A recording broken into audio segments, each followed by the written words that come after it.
लोकसभा चुनाव में इंडिया गठबंधन का एक प्रमुख घटक राजद को इस बार पिछली दफा 2019 के लोकसभा चुनाव की तुलना में कम से कम आधा दर्जन सीटों पर दावा छोड़ना पड़ सकता है। पिछली बार 2019 के लोकसभा चुनाव में राजद ने राज्य की 40 सीटों में से 19 पर अपने उम्मीदवार खड़े किए थे। 2024 के लोकसभा चुनाव में राजद इंडिया गठबंधन का प्रमुख घटक दल है। इसमें जदयू भी एक बड़ा हिस्सेदार है। जदयू के पास लोकसभा की 16 सीटें हैं। वहीं गठबंधन में दलों की संख्या भी बदली है। मधेपुरा, वैशाली, बांका, शिवहर, सारण, बेगूसराय, पाटलिपुत्र और बक्सर की सीटों पर पार्टी के भीतर मंथन का दौर जारी है। हालांकि सीटों के बंटवारे पर आधिकारिक तौर पर किसी भी दल से कोई बयान नहीं आया है, पर सूत्र बताते हैं कि अंदर खाने में इंडिया गठबंधन के घटक दलों के बीच सीटों को लेकर होमवर्क जारी है। ऐसे में सीटों के बंटवारे में राजद को पिछली दफा की तुलना में कुछ सीटें छोड़नी पड़ सकती हैं। कुछ सीटों की अदला बदली और कुछ पर उम्मीदवार बदले जाने की संभावना से भी इनकार नहीं किया जा रहा। राजद अध्यक्ष लालू प्रसाद ने बिहार की सभी 40 सीटों पर इंडिया गठबंधन की जीत का दावा किया है। ऐसे में बंटवारे में जो भी सीटें राजद की झोली में आएगी, उस पर पार्टी जीतने वाले उम्मीदवार को उतारने की तैयारी कर रही है। जानकारों की माने तो भाजपा को टक्कर देने को कुछ वरिष्ठ नेताओं को भी उम्मीदवार बनाया जा सकता है। वैशाली जैसी सीट इस बार राजद के लिए खाली मानी जा रही है। पिछली बार इस सीट से पूर्व केंद्रीय मंत्री रघुवंश प्रसाद सिंह को उम्मीदवार बनाया गया था।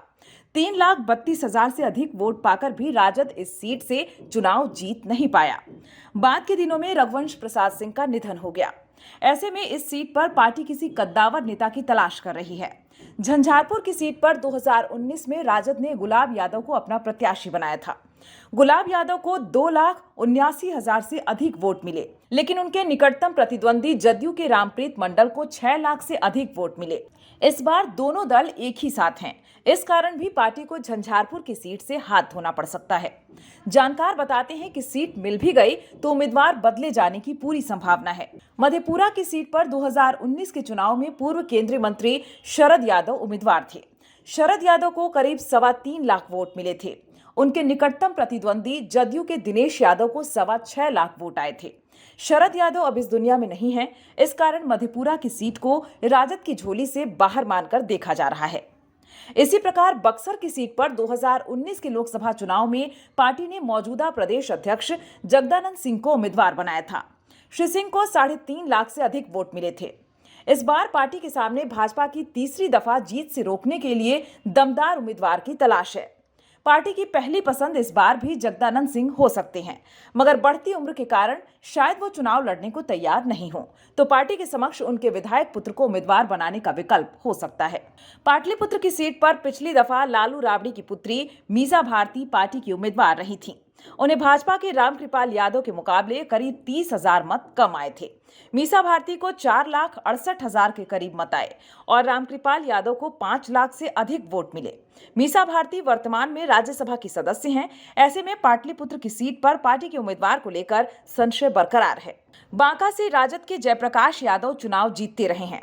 पिछली दफा वे जदयू के गिरधारी यादव से पराजित हो गए थे। इस बार राजद को इस सीट का मोह त्यागना पड़ सकता है। इसी प्रकार सारण की सीट पर पिछली दफा चंद्रिका राय को उम्मीदवार बनाया गया था। इस बार लालू परिवार के किसी सदस्य को उतारे जाने का कयास लगाया जा रहा है। वहीं बेगूसराय की सीट पर राजद पिछली दफा त्रिकोणात्मक संघर्ष में घिर गई थी और उसे तीसरे नंबर पर संतोष करना पड़ा था। राजद के साथ ही सीपीआई के कन्हैया भी यहां से उम्मीदवार थे। इस बार कन्हैया कांग्रेस में शामिल हो गए हैं।